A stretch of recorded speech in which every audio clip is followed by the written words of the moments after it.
Welcome to part 2. In part 1, I showed you how to create a GIF using Creator Studio with Google Slides. For part 2, I'm just going to show you how you can crop images. In this example, this is the original Bitmoji. If you look at the word busy or work or some other keywords, you find this Bitmoji where you are sitting in front of a desk. In my GIF, I wanted to be able to have the desk all by itself so it looks as though I'm getting out of my desk.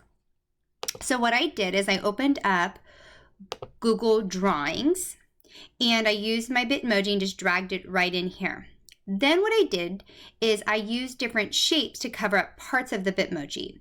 So over here for shapes, you can go insert, and then there's different ones. Now sometimes you can just use like a funky shape like this as an example if there's parts that you want to get rid of. In this particular one, it's a little tricky because the person is really embedded into this desk. So what I did is I started to just cover up pieces like so. It looks as though I was never there. Now, it's not perfect. There's little pieces like that, and you can be more of a perfectionist than I am.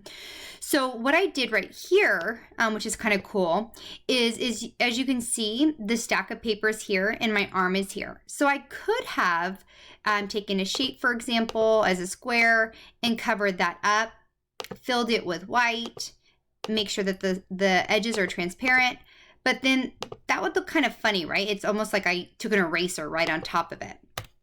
So what I actually did for the stack of papers is I took the entire Bitmoji and then pasted it.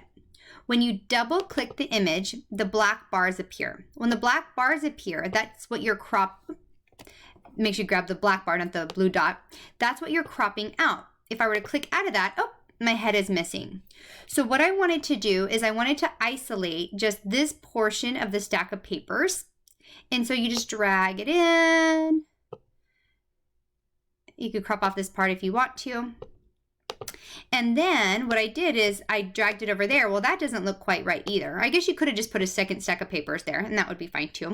But what I did is I did a 2-finger click or right click, depending on your device.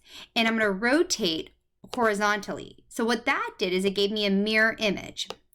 Then when I went to go line it up, I thought that adding a little bit of an angle was better for the true dimensions. As you can see, the one I ended up using was a little bit shorter. So just kind of play with it. I found that this angle and that size worked really well. It almost just kind of looks like a stack of papers, and then it covered up my hand really nicely. From there, what you're going to do is you can go File, Download. Now, normally I download things as a PNG so that everything is transparent. However, if I do that, this portion where there's kind of this checkered would be transparent, but this would be solid white. If you download as a JPEG, all of that will be solid white. So I went ahead and did that image, and I'm going to go to the website, remove.bg, so remove background, and I'm going to upload the image from my computer. And then as you see, that white part is all now transparent. Super awesome. And then you just go download that. And then when you jump back over to your Google Classroom, you're going to go to insert, so your slideshow. You're going to go to File, Image, Upload from Computer. It's going to be the most recent one that you downloaded. And there it is.